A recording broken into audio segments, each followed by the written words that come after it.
చట్టం ముందు అందరూ సమానమే. కేంద్ర మంత్రి కొడుకైనా, సామాన్య పౌరుడైనా. అందుకే నా కుమారుడు బండి భగీరథ్‌ని ఇద్దరు న్యాయవాదులను వెంటబెట్టి పోలీసులకు అప్పగించాను. చట్టం తన పని తాను చేసుకుపోతది. అయితే ఇన్ని రోజుల నుంచి కూడా న్యాయవాదులు ఈ కేసు కొట్టివేయబడతది అని అంటే సంప్రదింపులు జరుపుతూ ఉంటిమి. ఇప్పుడు కూడా న్యాయవాదులు ఈ కేసు కొట్టివేస్తారని చెప్పి అంటూ ఉన్నారు. అయినా కూడా చట్టం ముందు అందరూ సమానమేనని చెప్పి నా కొడుకును పోలీసులకు అప్పగించాను అని అధికారికంగా కేంద్ర మంత్రి బండి సంజయ్ గారు ఒక ప్రకటన విడుదల చేసిన తర్వాత నెట్టింట దీని మీద పెద్ద ఎత్తున చర్చ జరుగుతోంది. అంటే ఏంటి? ఒక పోక్సో కేసులో నిందితుడిగా ఉన్న వ్యక్తిని స్వయాన కేంద్ర హోంశాఖ సహాయ మంత్రి ఇన్ని రోజులు దాచిపెట్టారు అని ఆయన ప్రకటన ద్వారానే అర్థమైంది.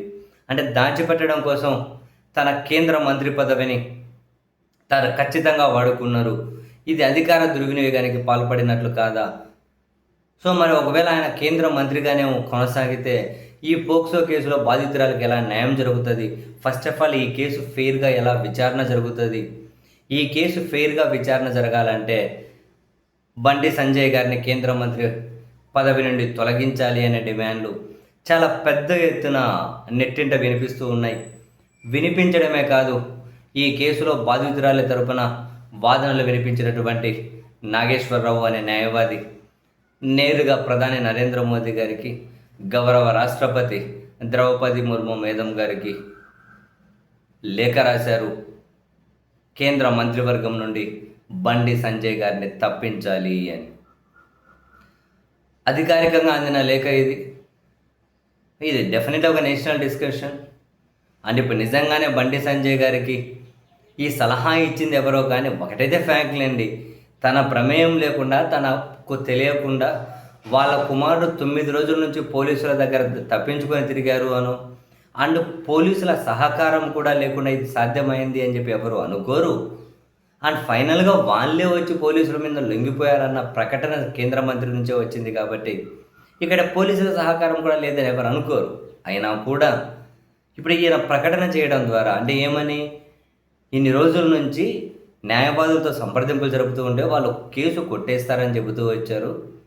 ఇప్పుడు కూడా కొట్టేస్తామనే చెబుతూ ఉన్నారు. అయినా చట్టం మీద నమ్మకంతో మరి 9 రోజుల నుంచి చట్టం మీద నమ్మకం లేదా అని ఎవరైనా ప్రశ్నిస్తే అది వాళ్ళ తప్పు కాదు. ఇప్పుడు చట్టం మీద నమ్మకంతో పోలీసులకు అప్పగించాం. ఇది క్లియర్ కట్గా అనిపిస్తుంది కదా.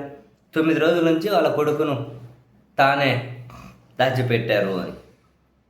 తప్పు లేకపోవచ్చు, ఒక తండ్రిగా ఆయనకు ఆ మమకారం ఉండడంలో ఎవరు కాదనరు. కానీ ఒక కేంద్ర మంత్రిగా అధికారాన్ని ఉపయోగించుకున్నారు. ఒక కేంద్ర మంత్రి తాను కాబట్టే పోలీసులు కూడా సహకరించారు. అందుకనే కదా ఇప్పటికి పోలీసులుగా అరెస్ట్ చేయకుండా ఆయనంతకు ఆయనే వచ్చారు అన్న విషయం అయితే క్లియర్ కట్ కదా. మరి అటువంటిప్పుడు కేంద్ర మంత్రిగా కొనసాగితే కేసు విచారణ ఎలా సాగుతుంది అన్న ప్రశ్న ఎవరి దగ్గర నుంచైనా వస్తుంది. నిజంగా అసలు ఇటువంటి ప్రకటన విడుదల చేయమని చెప్పి కేంద్ర మంత్రి గారికి సజెషన్ ఎవరిచ్చింది ఎవరో కానీ చాలా చాలా చాలా పూర్ సజెషన్ సార్ అది. సీరియస్లీ చాలా పూర్ సజెషన్. ఇప్పుడు ఎలా సమర్థించుకోగలుగుతారు? పోక్సో కేసులో నిందితుడిగా ఉన్న వ్యక్తి ఎవరైనా కావచ్చు, చట్టం సమానమే కదా.